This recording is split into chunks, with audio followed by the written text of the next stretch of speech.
Boa noite, meninas. Sou Cristiane e hoje nós vamos dar continuidade à meditação em Segundo Reis, no capítulo 14. Mas antes vamos falar com o Senhor, nosso Deus, para que Ele venha nos dar direção. Senhor, nosso Deus e nosso Pai, em nome do Senhor Jesus, meu Pai, que o Senhor nessa noite, nessa meditação, o Senhor possa falar conosco, nos revelar a tua vontade, nos dar a tua visão, meu Pai, nos fazer compreender a tua vontade, nos fazer compreender a tua palavra. Dai-nos o teu entendimento e a tua sabedoria. Toma a direção, meu Pai, dessa meditação.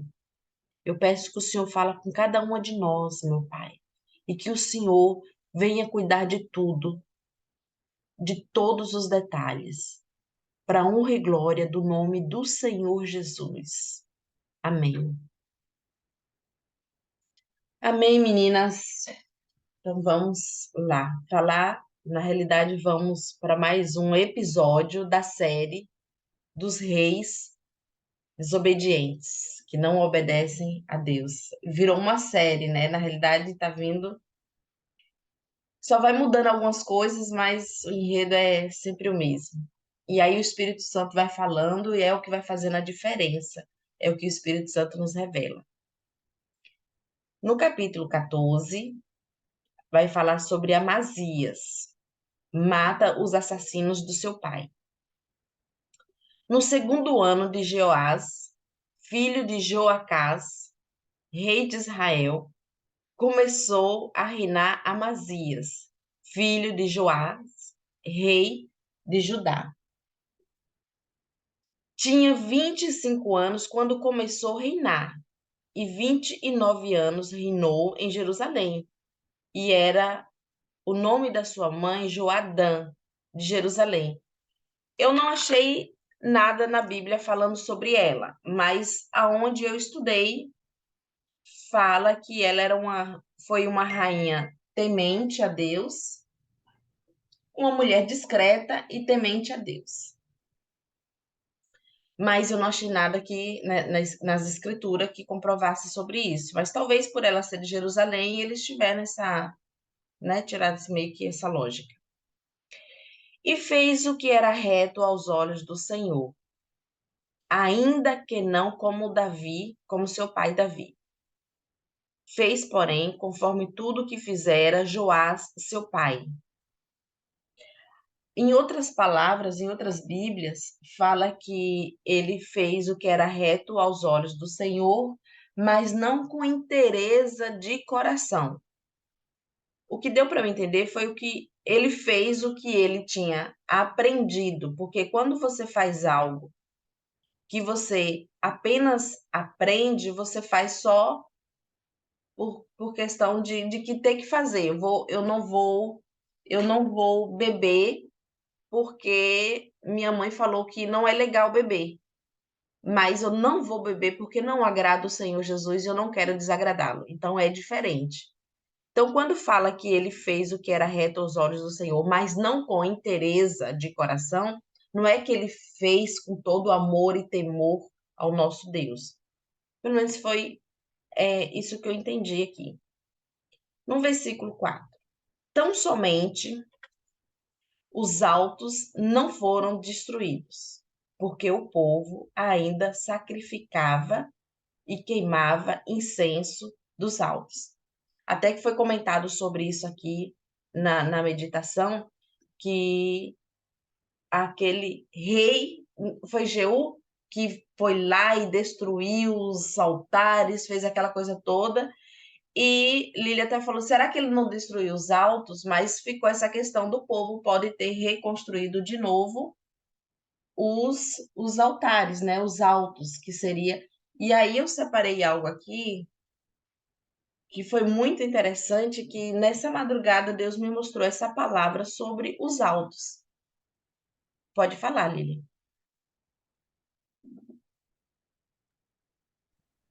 Ó, essa questão dos autos a gente tem que deixar claro. Perceba que a gente vai ver falar sobre os autos dessa forma, Mas quando a gente está se referindo a Judá, a gente não, né? A palavra de Deus.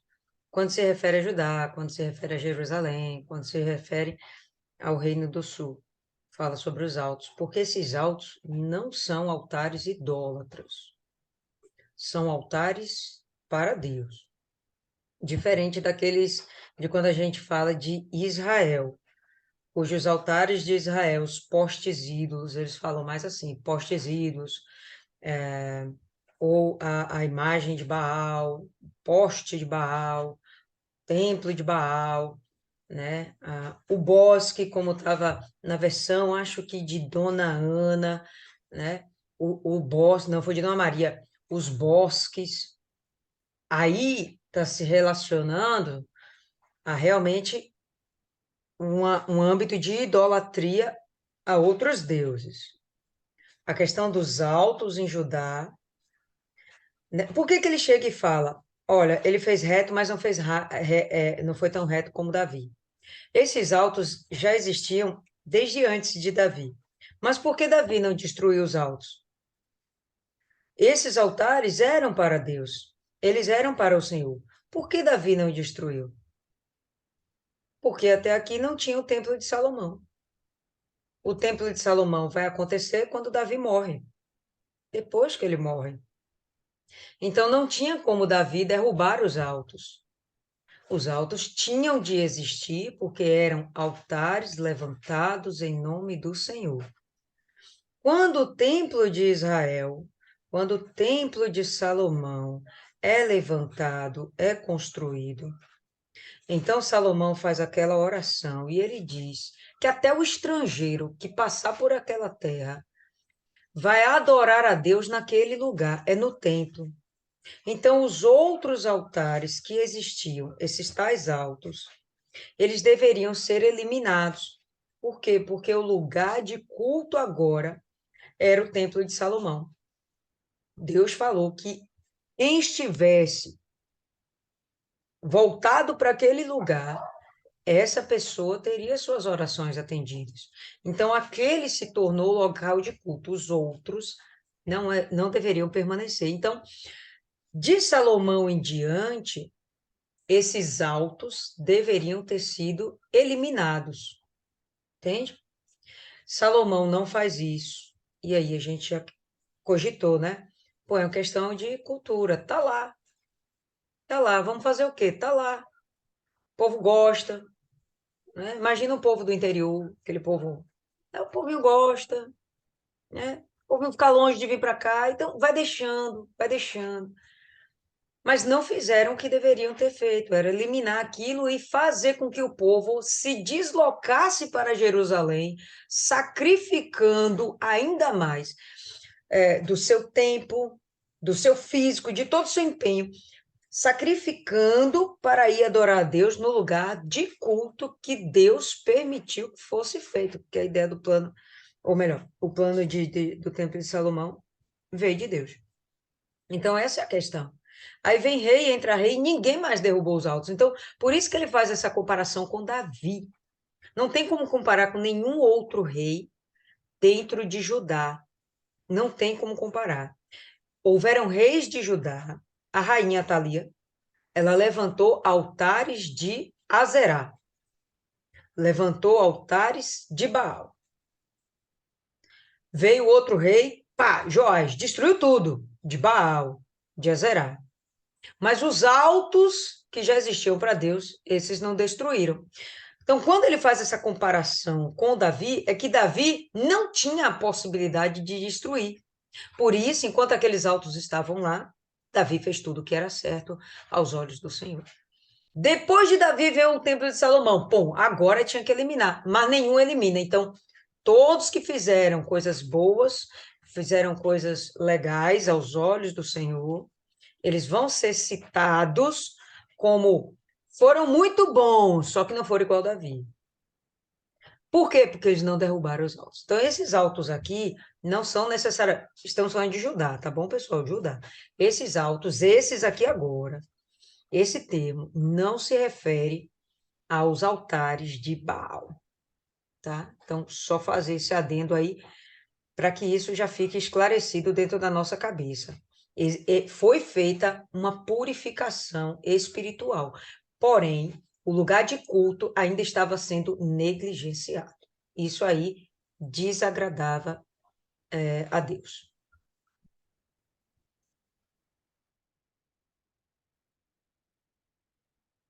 No, eu acho que é legal a gente ressaltar essa parte aí, que era muito mais fácil para eles sacrificarem ali. É que na realidade era um sacrifício mais o animal, o físico, porque sair dali e ir até aonde eles teriam que sacrificar, aí seria mais difícil. É como quando a gente sai nas terças, vou dar exemplo de terça, a gente vai e evangeliza, entra na casa da pessoa, a gente ora a pessoa, a gente unge a pessoa. Eu tenho certeza que naquele dia aquela pessoa ela sente paz, ela dorme bem. Mas quando é para ela levantar no domingo cedo, pegar um Uber, pegar um ônibus, atravessar aqui a avenida, a Estrada do Coco, andar um pouquinho, eles não querem. Eles não querem fazer esse sacrifício. Foi que nem uma visita que eu fiz, que eu fui fazer com Lilian, e a pessoa está numa situação triste, é, deplorável, e para ele era mais fácil ficar em casa assistindo uma oração pela internet, pela rede social, do que vir à igreja. Então, a pessoa fica muito acomodada e hoje em dia, com as facilidades das redes sociais, tá mais ainda. Muita gente está acomodado desde então a função da pandemia, né? Então, as pessoas elas não querem sacrificar. Mas depois eu quero falar um pouquinho do que eu tinha estudado sobre os autos. Eu acho que eu vou até falar agora, mesmo não sendo aqui, eu achei muito interessante que foi algo que me veio, eu estava lendo nessa madrugada e veio.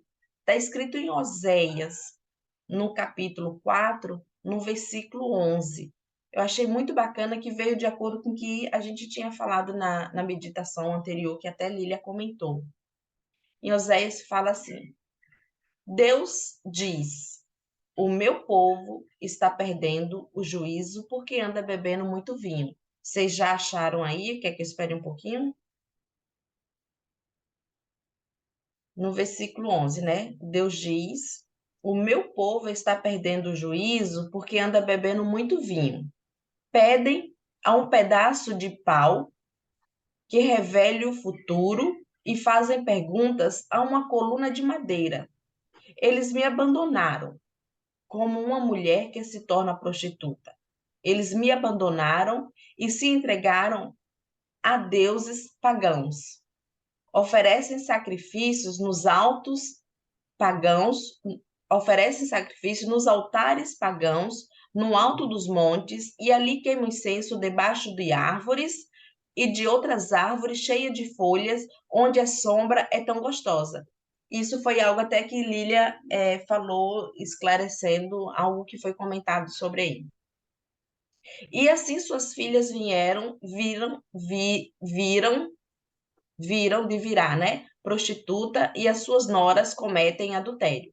Mas nem por isso eu as castigarei, pois vocês, homens, têm encontros com prostitutas nos templos pagãos e vão com elas oferecer sacrifício aos deuses pagãos. E assim o povo sem juízo caminha rápido para a destruição. O povo de Israel está sendo infiel a mim, mas espero que o povo de Judá não seja culpado do mesmo pecado. Não adorem em Gilgal ou em Bet-Avém. Nem façam ali promessas em nome do Senhor Deus, que vive para sempre.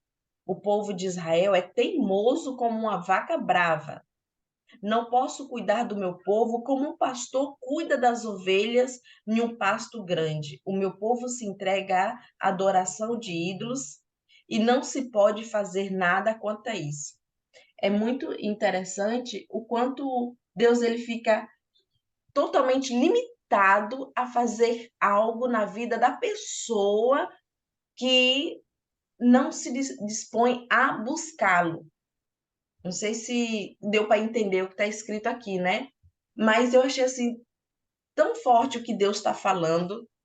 Pode falar, Lilian. Pode continuar, conclua seu pensamento, depois você me dá a palavra. Pode continuar. Eu achei assim tão bacana o que Deus ele a forma que Deus expressa o que ele sente em relação a essa traição do povo para com ele, né? É isso aí que eu achei legal isso que eu li. Pois é, e você vai ver aqui, justamente no verso 15, ainda que tu, ó Israel, né? Oséias, ele foi profeta em Israel. Então, mais uma vez, reafirmando que esses altares pagãos ficavam em Israel. Os altares pagãos de Judá, eles foram destruídos. Vamos ver daqui para frente, vai ter mais, né, dentro dessa saga aí da série dos reis, como o Cristiano falou. É, Vamos ver se dentro da saga vai vir mais algum rei bem, ou alguma rainha dentro de Judá que vai ter a bendita ideia de novamente fazer altares a ídolos pagãos. Mas aqui, esse texto de Oséias, muito forte, muito bacana, mas é exatamente falando de Israel, né? Corroborando aí para a gente aqui. E aí, mas ali ele fala um pouquinho para que não aconteça isso em Judá, né? E, tipo Justo. assim, tomara que Judá não se contamine também, né? A coisa tá tão forte que seria demais. Então ele espera que isso não aconteça em Judá. Então, voltando ao segundo Reis 14, no versículo 5, fala assim: sucedeu que, sendo já o reino confirmado na sua mão, matou os servos que tinham matado o rei, seu pai. Porém, os filhos dos assassinos não matou, como está escrito no livro da lei de Moisés, no qual o Senhor deu ordem, dizendo: não matarão os pais por causa dos filhos, e os filhos não matarão por causa dos pais, mas cada um será morto pelo seu pecado. Está escrito lá onde Moisés falou, mas eu queria ler essa passagem aqui em Ezequiel, no capítulo 18, que eu achei uma forma bem clara também, que acho que a gente já falou sobre isso uma vez, sobre o pecado do filho. Foi uma passagem que nós tínhamos lido há um tempo atrás aí. Então, é em Ezequiel, deixa eu achar aqui também, em Ezequiel 18, 4.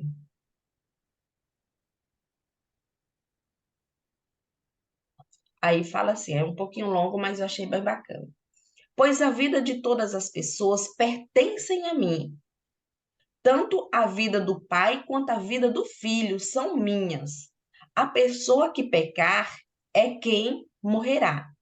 Imagina se existe um homem verdadeiramente bom, correto e honesto. Esse homem não adora ídolos dos israelitas, nem come a carne dos sacrifícios oferecidos em templos proibidos. Ele não seduz mulheres casadas, nem tem relações com mulheres durante as regras. Não enganam, não roubam ninguém. Devolvem aquilo que lhe foi dado como garantia de empréstimo. Dá comida a quem tem fome e roupa a quem está nu. Quando empresta, não cobra juros altos. Recusa-se a fazer o mal. E em qualquer questão, as suas decisões são justas. Obedecem aos meus mandamentos e guarda cuidadosamente as minhas leis. Esse homem é correto e viverá, diz o Senhor Deus. Imagine também que esse homem tenha um filho que rouba, mata e faz coisas que o pai nunca fez. Esse filho come a carne dos sacrifícios oferecidos em templos proibidos e seduz mulheres casadas. Engana os pobres, rouba e fica com aquilo que lhe foi dado como garantia de empréstimo. Ele vai a templos pagãos, adora ídolos nojentos. Olha a forma que Deus fala, né? Eu acho Deus demais, né, gente? Deus nojentos. Ele odeia a idolatria. Deus, ele odeia a idolatria. E empresta dinheiro a juros altos. Será que ele vai viver? Não, não vai. Ele fez todas as coisas vergonhosas e morrerá por causa delas. Esse filho será culpado pela sua própria morte. E aqui depois ele vai descendo, fala algumas outras coisas, e ele deixa claro, ó, mas vocês perguntam por que que o filho não sofre por causa do pecado do pai? Esse é o versículo 19. A resposta é essa, é porque o filho fez o que era correto e bom. Ele guardou as minhas leis e as seguiu cuidadosamente, por isso certo que viverá. Então vem a resposta, e eu achei muito legal o que ele fez aqui, porque ele poderia ter tomado de ira, de vingança e destruído toda a família, mas ele não fez isso, ele poupou os filhos porque estava na lei de Moisés, né? Na lei de Deus. E Amazias, eu acredito muito que tem algo com que ele aprendeu da mãe dele. Se aquilo que eu li, que fala que a mãe dele era temente a Deus, apesar de ser uma rainha discreta, então muita coisa ele vem aprendendo que a mãe vai passando. E mostra isso aqui, né? Essa caminhada dele até aqui, que ele está tentando. Então, não porque é algo que nasceu dele ser fiel a Deus como Davi, porém é algo que ele aprendeu a ser por obediência. Eu vi que a Diana levantou a mão. Não, Uhum. Não. não Certo. entrei agora. Eu tô tentando aqui, como é que tá? Então tá, se ache aí. Quer falar alguma coisa sobre isso, Lília? Então vamos seguir no 7, no versículo 7. Este feriu a 10.000 edomitas no vale do Sal e tomou a Sela na guerra. Na minha não tem acento nenhum essa palavra. E chamou o seu nome Joquitiel até o dia de hoje.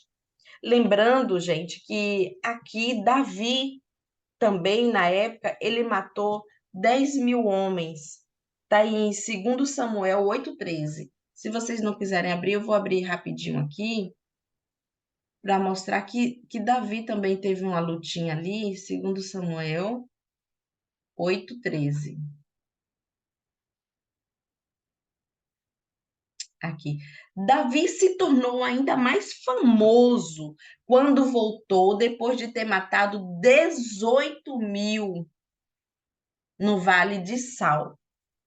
Então, esse aqui matou 10.000. Davi matou 18.000. Boa E aqui noite. Salomão, boa noite.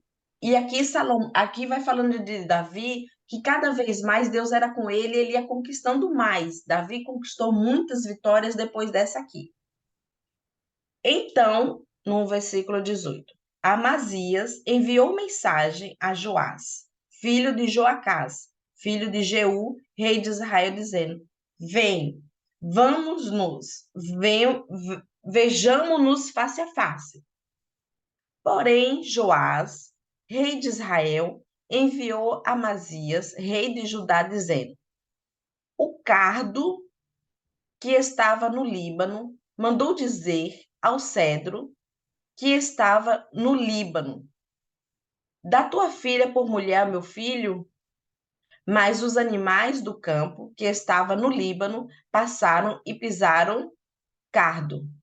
Eu vou explicar um pouquinho sobre que isso aqui é uma parábola, e eu separei aqui onde fala um pouquinho sobre essa parábola aqui. É só achar onde eu botei aqui. Fala assim, ó, Joás, rei de Israel, enviou a mensagem a Amazias, devolvendo a mensagem, né? As pessoas do Oriente, muitas vezes, se expressam seus sentimentos de forma por parábolas, especialmente quando pretendem transmitir verdades indesejadas ou um desprezo desdenhoso. Esse foi o desígnio da fábula admoestradora relatada por Joás em sua resposta. O cardo quer dizer um arbusto baixo, poderia ser escolhido para representar Amazias. Ó, já está humilhando Amazias aqui, né?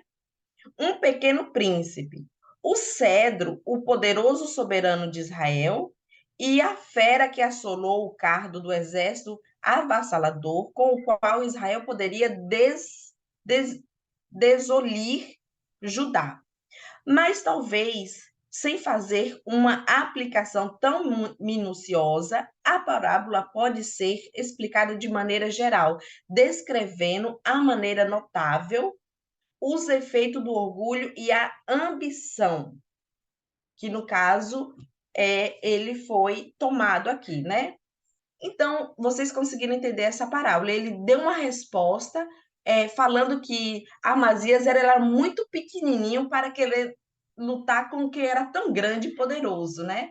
Então, que ele iria ser humilhado e ia passar vergonha. Porém, Amazias se achava tão grande que quis fazer queria essa luta entre eles, né?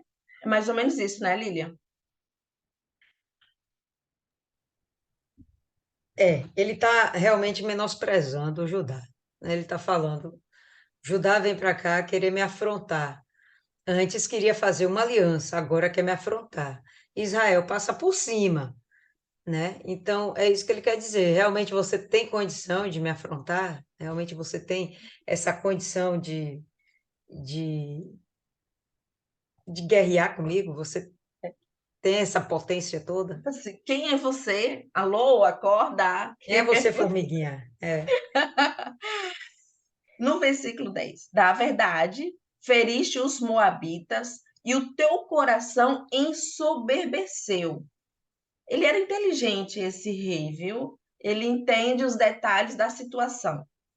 Gloria-te disso e fica em tua casa, e porque te engrandecerias no mal, para caíres tu e Judá contigo. Quer dizer, ele mandou uma mensagem, mandou ele ficar quieto, fica no seu cantinho, já que você venceu essa lutinha aí, fica feliz, vai comemorar aí, mas fica quieto porque a coisa não vai ser boa para você. Mandou um recado legal, né?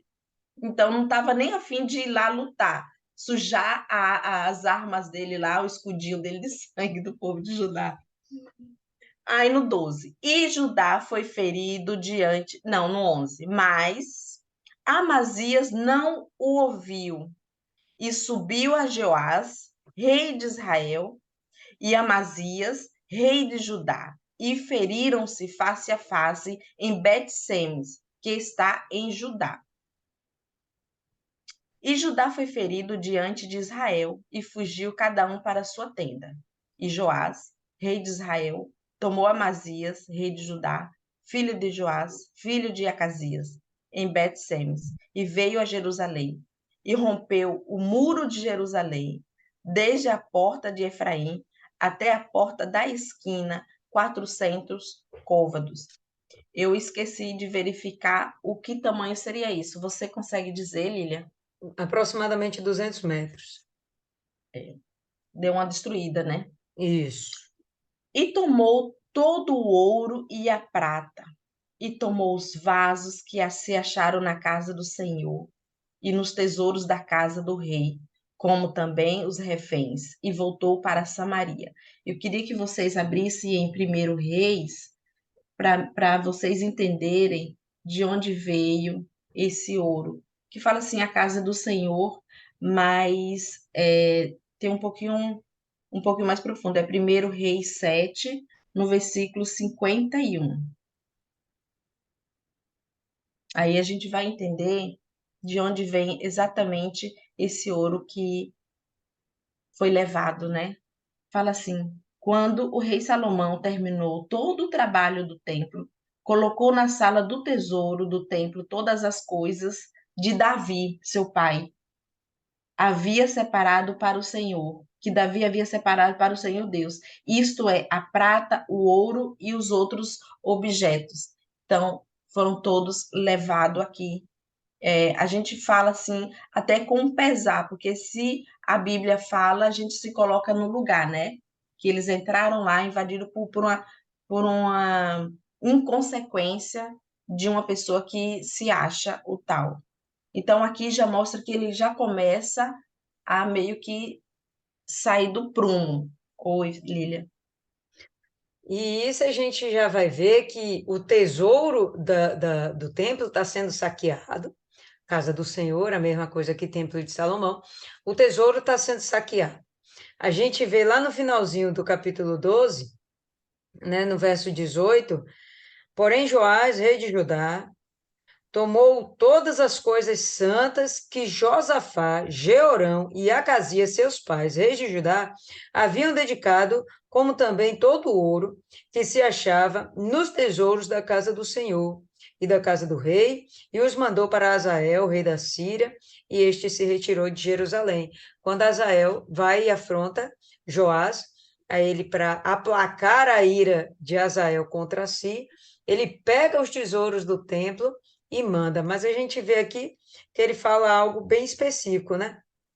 Os tesouros de Josafá, Jeorão e Acasias. Mas ele não fala os tesouros de Davi. Ele ainda fala, né? Como também todo o ouro que se achava nos tesouros da casa do Senhor e da casa do rei. Mas a gente percebe que sobrou alguma coisa. Por que sobrou alguma coisa? Porque aqui, nesse exato momento, ele está fazendo a mesma coisa. Ele está fazendo, não, mas o rei de Israel vem e saqueia o templo. É muita falta de temor. Esse povo não acreditava no inferno, não, decididamente. Aí ele Não. vai e fala mais uma vez: tomou todo o ouro e a prata, os utensílios que se acharam na casa do Senhor e dos tesouros da casa do rei, como também reféns, e voltou para Samaria. Então, a gente vai perceber que a riqueza que havia no templo realmente era algo descomunal, era muita coisa. E os reis que praticavam a justiça, que tinham um mínimo de discernimento, eles acrescentavam algo ao tesouro do templo, talvez como uma forma de oferta a Deus, né? Uma forma de sacrificar para Deus. E a gente vai perceber que toda hora o templo está sendo, de alguma forma, profanado, porque cada saque desse é como se ferisse o próprio Deus, né? Como se dissesse que o Deus que habitava ali não era verdadeiramente Deus. Então, vou repetir, esse povo não acreditava no inferno, não. E é interessante que se você entra bem assim na história, você sente o peso de cada coisa que está escrito aqui, né? A forma que aconteceu, tudo aquilo que era oferecido para Deus como oferta, que se fazia os cultos em louvores. Eu imagino assim que tudo aquilo era usado para, tipo assim, ó, que nem o altar da igreja, né? Aí chega um bando de pivete, entra lá, sobe lá no altar, derruba a mesa, pega aquele púlpito, derruba, então joga as coisas ali na piscina onde é o batistério. Então é uma coisa assim que pesa, né? Eu acho assim muito pesado isso aqui. Mas no versículo 15, ora, o mais dos atos de Jeoás, o que fez e seu poder, e como pelejou contra Amazias, rei de Judá, porventura não está escrito no livro de crônicas do rei de Israel? E dormiu Joás com seus pais, e foi sepultado em Samaria, junto aos reis de Israel, Jeroboão, seu filho, e reinou em seu lugar. E viveu Amazias, filho de Joás, rei de Judá, depois da morte de Joás, filho de Joacás, rei de Israel, 15 anos. Ora, o mais dos atos de Amazias, porventura não está escrito no livro do rei de Judá? E conspiraram contra ele em Jerusalém e fugiu para Laquis. Porém, enviaram após ele até Laquis e o mataram ali. Laquis, eu não sei se vocês vão recordar, mas Laquis foi uma das cidades que Josué foi e lutou para tomar posse na época que eles estavam tomando posse da terra prometida. E uma das cidades foi Laquis. E o trouxeram em cima de cavalos e o sepultaram em Jerusalém junto aos seus pais, na cidade de Davi. E todo o povo de Judá tomou Azarias, que já era de 16 anos, e o fizeram rei em lugar de Amazias, seu pai. Este edificou a Elate e a restituiu a Judá, depois que o rei dormiu com seus pais. Quando fala aqui que edificou Judá, foi o que? Reconstruiu os muros que eles tinham derrubado antes? Não, eu entendi aqui que ele, é, na minha versão aqui está escrito assim: ele edificou a Elate, uma cidade, e a restituiu a Judá. Então, ele conquistou essa cidade, reconstruiu e devolveu para as possessões de Judá, né? Anexou essa cidade ao território de Judá. Mas o que você chamou a atenção, vale a pena a gente referir, que a brecha que ficou em Jerusalém não era apenas de um portão, foi uma emenda de um portão a outro. 200 metros de falha na sua rede de proteção, isso é extremamente delicado para a preservação da cidade, para a segurança da cidade. Interessante que Fagner hoje pregou sobre isso, né? Sobre a estrutura do muro, o significado do muro e a preocupação em manter o muro íntegro. O muro é o que realmente preserva a nossa santidade, a nossa salvação. E esse muro seria a comunhão com Deus. Então a gente vai perceber aqui que isso foi rompido. A comunhão com Deus, espiritualizando, foi rompida e, inclusive, o tesouro que estava dentro do templo foi saqueado. Isso é bem interessante, porque o Muito. tesouro que fica dentro do templo, que somos nós hoje, é o Espírito Santo, né? Então, imagina você dar uma brecha monstruosa na sua vida, tá? De um portão a outro. Imagine, então, imagine esses portões, pessoal, que são essas portas hoje na nossa vida, né? Os ouvidos são uma porta, assim como os olhos são uma porta. Então, a brecha que você dá do ouvido para o olhar, ou do olhar para o ouvido, já é uma brecha suficiente para que seu tesouro seja saqueado. Isso é bem forte, como disse aí a Andresa, isso é muito forte a gente avaliar que devemos manter a nossa comunhão com Deus para que a gente não venha perder os nossos tesouros, porque, sem sombra de dúvidas, Satanás, ele está doidinho para tirar da gente esse nosso tesouro. E ele vai começar destruindo a nossa comunhão com Deus. Estamos aqui, todo mundo morto aí. Eu espero que Fernanda ainda esteja acordada, mas está todo mundo cansado, né? Vamos começar já a De olho semana aberto, sacrificando. Olha, ela está acordada. Então, estão começando a eu semana tô. sacrificando. Mas isso para quê? Para a gente manter os nossos muros de pé, sem falhas, sem brechas, de modo que as portas que nós temos tenham condições de serem abertas e fechadas de acordo com o discernimento que o Espírito Santo nos dá. Então, ela vai Isso. ser, nossa boca, ela vai ser aberta na hora certa, vai se fechar na hora certa. Nossos olhos vão se abrir na hora certa e eles vão se fechar na hora certa.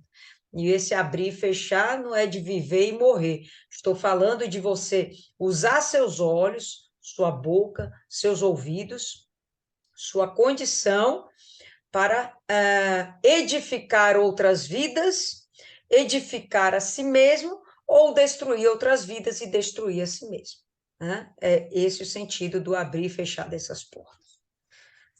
E lembrando que, que isso aconteceu porque Amazias foi extremamente ousado, né? Ele não foi um ousado de ser, de querer a coisa correta, ele foi ousado de falta de respeito. Ele fez algo que não era para ter feito. Ele provocou um inimigo muito maior do que ele. Ele achando que estava numa situação, porque matou 10.000 homens, ele achava que ele poderia vencer aquilo ali também. Que é uma coisa que, tipo assim, não tinha lógica.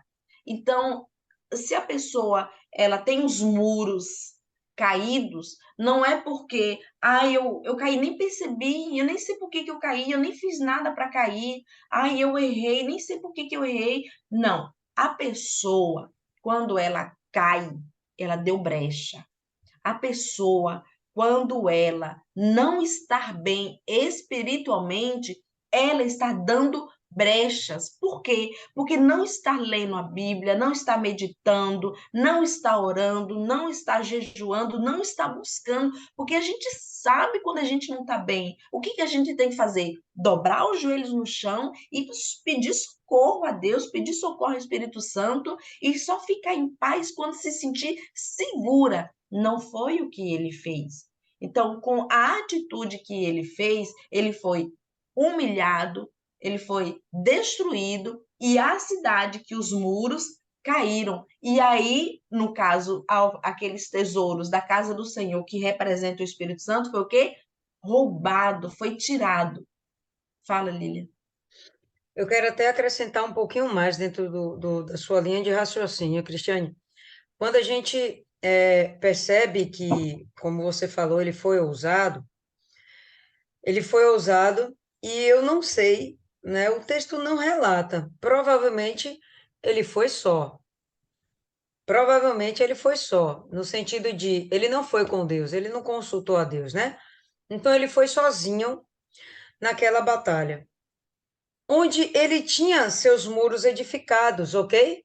Os muros estavam edificados, os muros acabam sendo destruídos, as brechas acabam acontecendo quando de fato ele perde uma guerra, quando ele perde um enfrentamento onde ele entrou por sua ousadia sem ter a devida condição. Sabe o que eu acho interessante? Um exemplo assim é clássico, pessoal. Esse exemplo é clássico. Solteiras de plantão, clássico, presta atenção. A pessoa, ela tá bem com Deus, tem sua comunhão, revestida do Espírito Santo, seus muros estão íntegros. Mas ela acredita piamente que se ela se relacionar com um homem do mundo, ou um homem incrédulo, ou um homem que ainda não tem o seu Jesus formado dentro de si, não existe dentro dele formado ainda Jesus. Então, aquela pessoa ainda que não é devidamente convertida, né? Então, a pessoa está sem problema nenhum, mas ela dá uma de ousada na fé e fala: eu vou conquistar esse rapaz, e eu vou convertê-lo, e eu vou casar com ele, e eu vou ficar com ele, e vai dar certo. E ela entra numa guerra que ela não tinha necessidade de entrar e nem condições para isso. Porque ela não precisava, não foi sob a autoridade, sob o comando, sob a voz de Deus, que ela entra nesse embate, mas vai apenas na força das suas emoções, né? Do seu amor, do seu sentimento, né? E acaba entrando num processo onde ela pode ser atingida, ter seus muros destruídos, sua comunhão com Deus destruída, e ter o seu tesouro roubado e ela perder o Espírito Santo. Então, isso é muito clássico e a gente vê demais. A mulher é de Deus, mas começa a se permitir entrar no desespero porque não casou, porque não tem um companheiro, porque, enfim. E aí ela parte para querer se envolver com uma pessoa que não é convertida, que não é de Deus, que não é para ela, né? E aí acaba ela mesma permitindo que seus muros sejam destruídos porque ela foi para um lugar de confronto onde ela não deveria estar. Estão entendendo? Não é só simplesmente ela deu uma brecha e destruiu os muros. Não, ela foi para um embate que ela não tinha condição de estar lá, né? Porque foge daquilo que Deus apregoa. Não há comunhão entre luz e trevas. Foge do que Deus apregoa. Então, quando ela vai no embate desse, ela vai sozinha. E provavelmente vai quebrar a cara. Isso vale para as solteiras, mas vale também para os solteiros, né? Os homens também acham que a mulher, ele vai conseguir ganhar aquela mulher do mundo e não sei o quê. E isso é muito sério, porque por mais que a gente veja bilhão de exemplos, todos os dias a gente vê bilhão de exemplos, pessoa vai, se casa com alguém que não é convertido, não sei o quê, recebe conselho, mas vai e faz porque ela acha que vai dar certo, que é de Deus. Se quebra toda, se lasca toda e, às vezes, até perde a vida, né? Mas o principal é o tesouro. Rosa aqui está falando. Não pode haver mistura. Não pode, porque não há mistura entre luz e trevas. Então, fica aí a dica para as solteiras, mas, obviamente, a gente poderia usar isso em vários outros exemplos do nosso cotidiano, da nossa vida. Então, quando a gente for tomar uma decisão, vale muito a gente colocar Deus na frente e ponderar se aquilo está dentro da palavra de Deus. Eu já caí numa armadilha dessa, pessoal. Eu estava lá com a minha comunhão com Deus, linda, fofa, cuti-cuti, ai, ai, ai. Estava com os meus muros edificados, estava tudo certo. Mas eu acreditei que eu fazer uma sociedade com a pessoa ímpia ia dar certo. Por quê? Porque ele era um cara legal. Não, vou abrir uma sociedade, e aí a gente abriu uma lanchonete, e aí eu me lasquei. Vou resumir a história. Me lasquei, fiquei endividada, fiquei com o nome sujo, porque acreditei que eu ia fazer a coisa impura dar certo só porque eu era santa. Não, cara, não tem mistura entre luz e trevas. Então, eu não fui sábia e me deixei levar, na época, por uma devida inquietação. Eu queria, porque queria, arrumar um negócio, na época, para aquele que era meu noivo, no caso, Marcelo, para ele poder trabalhar, porque ele ficou desempregado. Eu falei, pô, vou montar um negócio, Marcelo vai tomar conta, e deu tudo errado. Então, eu estava lá toda certinha, toda em paz, mas acabei sofrendo, né, pelas minhas decisões inconsequentes. Graças a Deus, isso não permitiu, não foi o suficiente, melhor dizendo, para que o meu tesouro fosse roubado. Mas poderia, porque eu cheguei a ficar muito enraivecida com o cara e poderia ter plantado-se uma mágoa dentro do meu coração e eu perder tudo, entendeu? Então, existem coisas que a gente tem que ponderar. Então, o Amazias deu um mole incrível. Não tem sombra de dúvida. A gente já sabe que Israel, Judá, toda hora pegava pau. Mas nesse momento, não, ele não tinha estrutura para isso. Não tinha. Era para ele ter ficado quietinho. Ele acabou de sair com a guerra com os Edomitas. Na sua versão, na hora você falou Moabitas, mas foi com os Edomitas, né? Que eram sujeitos, eles eram vassalos de Judá. Ok, estava fácil ele combater ali os Edomitas. Mas outra coisa era Israel, pessoal, pelo amor de Deus. Por mais que Israel tivesse lá cheio de idolatria, enfim, eles ainda eram uma potência maior do que Judá. Por isso, Judá era vassalo de Israel. Ele era sujeito a Israel. Enfim, deu na cabeça dele que ia dar certo, e aí ele se estropiou todo, né? Pode continuar aí. E aí terminamos aí vamos para o 23, que vai falar sobre o reinado de Jeroboão II. Eita, meu Deus, Jeroboão é um caso sério, né? Mas eu fiz um resumozinho aqui sobre Jeroboão e antes de ler aqui eu vou dar uma relida nisso aqui. O reinado do rei Jeroboão. Rapidinho, Cristiane, só para concluir. E no final das contas, até aqui o verso 22, pessoal, não aparece os muros de Jerusalém reconstruídos ainda, tá?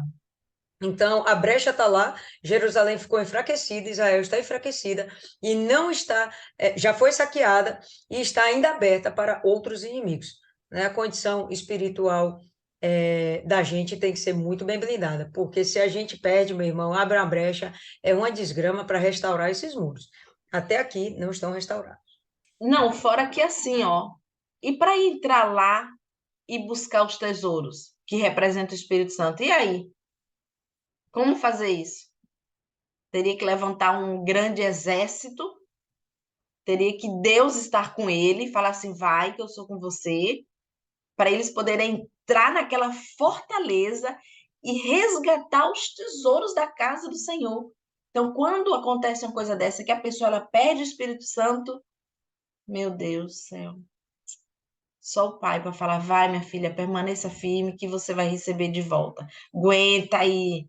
E a pessoa vai sofrer e Deus vai falar assim, aguenta mais um pouco porque você vai conseguir. Porque se Deus não fizer isso, a pessoa ela não suporta não. Tanto que você vê exemplos de tantas pessoas que estão fracas e você quer ajudar, você dá a palavra, mas, meu Deus, a pessoa não se levanta, a pessoa não consegue, é uma luta, é uma dificuldade. A pessoa tem que se esmerar, a pessoa para voltar, gente, conseguir, ela tem que se rasgar. Sabe na parte da Bíblia que fala que o povo rasgava as vestes? Eu acho que a dor que a pessoa sentia, aquela necessidade que clamava, que rasgava. Olha, se não fizer isso, não consegue, não. É muito difícil, né? Podemos seguir? Então vamos falar um pouquinho sobre Jeroboão. O reinado do rei Jeroboão II, o segundo, foi de grande prosperidade em Israel. Eu vou ler algo que eu resumi aqui, que eu dei uma pesquisada sobre ele, mas no final vai mostrar algo diferente aqui e você vai, ou alguém aí pode ir esclarecendo. No campo militar, o rei Jeroboão II prosseguiu com as campanhas de Jeoás, e conseguiu alcançar grandes conquistas. Ele subjugou Damasco e recuperou as fronteiras de Israel que tinha sido invadida pelos sírios. Essas conquistas de Jeroboão foram profetizadas pelo profeta Amós. Deixa eu ver, cadê mais? As conquistas militares contribuíram com um ambiente mais estável, que trouxe grande prosperidade econômica. Do ponto de vista econômico, o rei Jeroboão II foi o mais ilustre de Israel, porque durante o período do seu reinado, Israel experimentou um poder econômico sem paralelo desde a divisão do reino. Mas parece que a riqueza não era comum a todos em Israel. Muito pelo contrário, havia grande desigualdade em Israel. De um lado, o luxo e a extravagância era notórios, e do outro, uma pobreza extrema também era inegável. E com isso, a corrupção foi ganhando força à medida que a moralidade se desgenerava. Tudo isso também refletia uma religião superficial e uma falsa sensação de bem-estar. É que, na grande realidade, nessa época aqui, não houve muita guerra no reinado de Jeroboão II. Então, vamos ler aqui no que está escrito na Bíblia, no versículo 23. No 15º ano de Amazias, filho de Joás, rei de Judá, começou a reinar em Samaria Jeroboão, filho de Joás, rei de Israel, e reinou 41 anos, reinou bastante. E fez o que era mal aos olhos do Senhor. Nunca se apartou de nenhum dos seus pecados de Jeroboão, filho de Nabate, com que fez pecar a Israel. Então, aqui é mais um rei, tá? Este restituiu os termos de Israel, desde a entrada de Ramate até o mar da planície, conforme a palavra do Senhor Deus de Israel, a qual falava pelo ministério do seu servo Jonas, filho do profeta Amitai, o qual era de Gate-Refé. Porque viu o Senhor que a miséria de Israel era muito amarga e que nem havia escravo, nem absolvido, nem quem ajudasse a Israel. E não falara o Senhor em apagar o nome de Israel de debaixo do céu. Porém, os livrou por meio de Jeroboão, filho de Joás. Ora, o mais dos atos de Jeroboão, tudo quanto fez, e o seu poder, como pelejou, e como restituiu Damasco e Amate, pertence a Judá, sendo rei em Israel sendo rei em Israel. Porventura não está escrito no livro das crônicas do rei de Israel? E Jeroboão dormiu com seus pais, com os reis de Israel, e a Zacarias, seu filho, reinou em seu lugar. Você vê que ele reinou bastante tempo, mas 7. Apenas 7 versículos fala sobre ele. Não fala muito, não tem muito que se entender, só fala que ele foi mais um rei que não andou na obediência a Deus.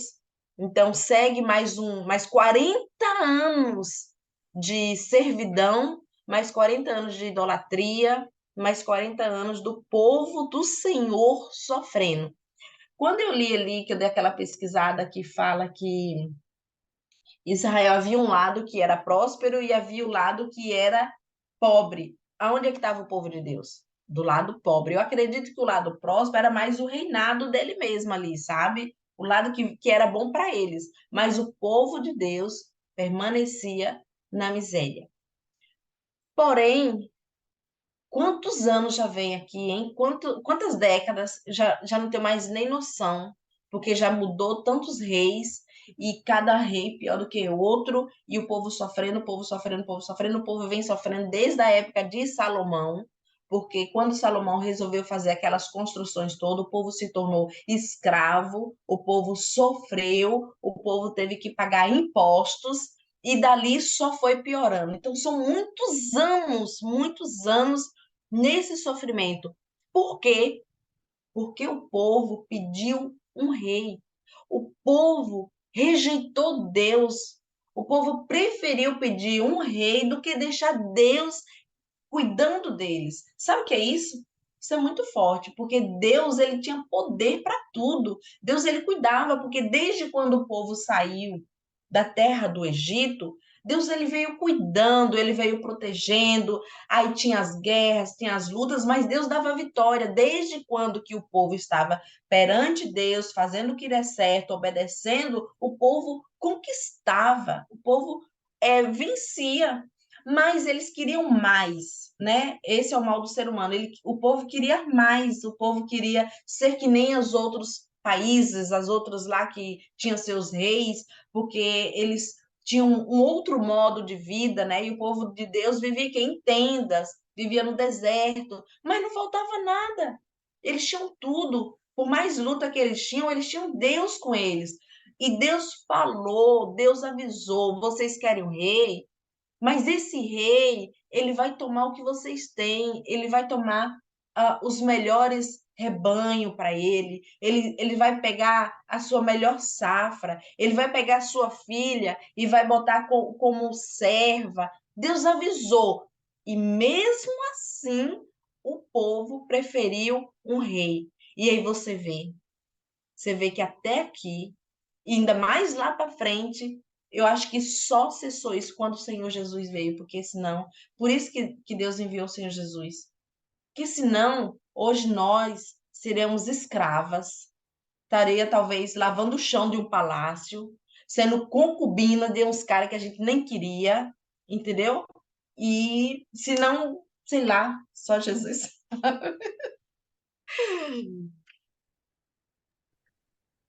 Para mim, a gente é escravo até hoje. Eu sou obrigada a pagar impostos para manter uma corte no meu país, que usufrui muito mais do que eu, que tem plano de saúde melhor que o meu, que tem um carro bilhão de vezes melhor que o meu, que voa de avião melhor do que eu, quantas vezes quiser, que trabalha menos do que eu, e quem paga tudo isso sou eu, e o único benefício que eu tenho é nenhum. Então, meu irmão, a gente é escravo sim até hoje. Pessoal, alguém quer acrescentar aí alguma coisa? Ninguém? Alguém? Meia pessoa? Ninguém? Ok, todo mundo com soninho, doido para dormir, Eu né? quero. Maiana, fala aí, Maiana. A gente vê que com a dificuldade que eles tinham de derrubar, né, esses altos, ou não cumprir toda a vontade de Deus. Às vezes não é nem porque não quis, é porque não consegue. É aquele caso do imperfeito. e você nunca vai conseguir cumprir tudo. Às vezes, não é que você não tenha capacidade, mas às vezes falta um pouco mais de empenho, e cabe a nós buscar isso, o esforço para cumprir tudo. Quando o Senhor Jesus fala para João, importa-nos que cumpramos todas as profecias. Então a gente sabe o que a gente tem que fazer. A Bíblia está aí ensinando todo dia. A gente conhece a palavra de Deus e se não conhece toda a vontade, é porque não lê, é porque não não se aprofunda. Mas aquele pouco que a gente sabe, se esforçar para cumprir com esmero, para agradar o próprio Deus, não para cumprir tabela. E isso mostra a necessidade, essa passagem aí mostrou para mim a necessidade de buscar melhora, buscar melhorar, buscar fazer tudo com zelo, sabendo que não vai ser fácil, porque o diabo vai se levantar. O diabo vai vir com força, ele vai se levantar de onde você menos espera. Mas se você manter o foco em agradar a Deus, no final vai valer a pena. Quando você fechar os olhos, você vai fechar os olhos sabendo que você fez tudo e você não fez de qualquer forma. Porque o homem vai ver, faltou isso, faltou aquilo, mas você deu o seu melhor. Você fez o que tinha que fazer com diligência, com eficiência, com eficácia. E sempre vai ter um erro a mais, um errinho aqui, um errinho ali, mas você procura consertar esses erros enquanto a gente está vivo.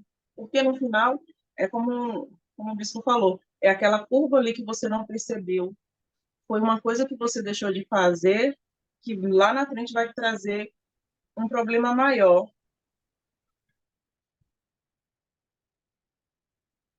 As consequências. Fala aí, dona Martiane. O que ficou para mim, foi que não dá para a gente servir a Deus do nosso jeito, né? Não dá para a gente selecionar coisas tipo, eu vou fazer isso, aquilo eu não vou fazer. Igual a gente acabou de ver, né? Que fez, mas não como fez Davi. Davi, a gente sabe que Davi serviu de todo o coração a Deus, né? Enfim, ele teve as falhas dele, mas ele serviu de todo o coração. E ele procurou andar em retidão. Então, o que ficou para mim foi o seguinte, que não dá para a gente servir do nosso jeito. Não é do jeito que eu acho, não é do jeito que eu penso, não é do jeito que eu quero. É do jeito de Deus. E isso significa que servir a Deus é na base do sacrifício, porque nem sempre eu vou sentir vontade de fazer aquilo que Deus quer que eu faça, mas eu vou ter que ser forte e lutar contra a minha vontade, e aí sim eu vou estar fazendo a vontade de Deus, porque eu não vou estar fazendo a minha. E isso que ficou para mim, né? Esses reis serviram, a gente pode perceber que algum deles tentaram fazer do jeito deles. E a gente viu, né, desses exemplos, que do nosso jeito não dá certo. Tem que ser do jeito de Deus. Se não for do jeito de Deus, não vai dar certo. Pode dar aparentemente certo durante um tempo, mas com o passar do tempo a gente vai ver que não vai dar certo, não vai rolar. E foi isso que... Ok. Mais alguém quer acrescentar alguma coisa? Não? Ok. Cristiane, pode indicar aí alguém para fazer a oração? Vamos sim. Só finalizando, fechando aqui, quando a gente não consegue agradar a Deus de forma nenhuma fazendo a nossa vontade. Só acrescentando o que Martiane falou aí. Hoje, quando o obreiro Fagner falou do, do copeiro, é muito interessante que Deus, ele precisava usar alguém disposto a negar sua vontade ou negar aquela posição que ele estava para ele fazer a obra do Senhor. Então, havia nele um conforto, ele vivia no conforto do palácio, apesar de ser copeiro, ele poderia não querer ir para uma luta, mas ele falou assim: não, eu vou, eu quero. Para isso, ele nega a vontade dele para fazer a vontade de Deus. Então, não tem como. Gente, é sério. Não existe como a gente fazer a vontade de Deus se não negar a nossa. E é em tudo. Quando você está disposta a fazer a obra, disposta a ser um servo do Senhor, fazer a obra, ganhar almas, evangelizar, quando você se dispõe a isso, você nega totalmente a sua vontade. Mas quando você toma a decisão de falar assim, não, eu não vou mais andar no pecado, eu vou servir ao meu Senhor, meu Deus, você se nega 100%, 100%. Porém, é maravilhoso porque Deus, ele não deve nada a ninguém, então ele não nos deixa na mão. Ele supre todas as nossas necessidades. É incrível isso, né? É incrível. Mas Deus, ele supre as nossas necessidades, entendeu? Então ele não permite que a nossa carne ela fique fraca, ele não permite que a gente sinta sede daquilo que não é de Deus, sede do mundo, vontade do mundo. Ele não permite, o Espírito Santo não permite que isso aconteça. Mas para isso você tem que negar a si mesmo e seguir. E vale a pena, vale muito a pena. Que nem o pastor Lucas compartilhou com a gente aquele vídeo que seguir Jesus vai ter perseguição, vai ter lutas, mas no final, maravilhoso, vale a pena. Então, vamos finalizar, foi maravilhoso. E acho que Cris, minha xará, linda, maravilhosa, mulher de Deus, pode nos abençoar. É Tá contigo, sem áudio. Cristiane. Tá, vamos lá. Estou com sono. Senhor Deus e Pai, meu Deus, já em tua presença, meu Pai, aqui neste momento, meu Pai, eu quero te agradecer, meu Senhor, por esse momento, meu Pai, por essa oportunidade. E te agradecer, meu Deus, por não ter me deixado faltar nessa meditação de hoje, meu Deus. Eu só sabe que a minha vontade não era de estar aqui, mas não é a minha vontade, é a tua. Meu Senhor, eu te agradeço pela vida, meu Deus, de cada menina, cada mulher que aqui se encontra reunida, meu Deus. Que o Senhor venha abençoar cada uma delas, meu Pai. Que o Senhor venha estender as tuas mãos, meu Deus, e derramar sobre cada uma de nós a tua bênção. Meu Pai, esse aprendizado que estamos tendo aqui será para a vida. Porque creio que, assim como eu, todas nós saímos daqui fortalecidas, meu Pai. E com a nossa mente já preparada para o que o Senhor tem para nós. Toma a vida de cada uma nas tuas mãos. Que o Senhor venha abençoar a nossa noite. Que o Senhor venha abençoar esse propósito, meu Pai, do qual vamos tomar posse agora. Eu te entrego essa meditação. Em nome do Deus que é Pai, Filho e Espírito Santo. Amém. Graças a Deus.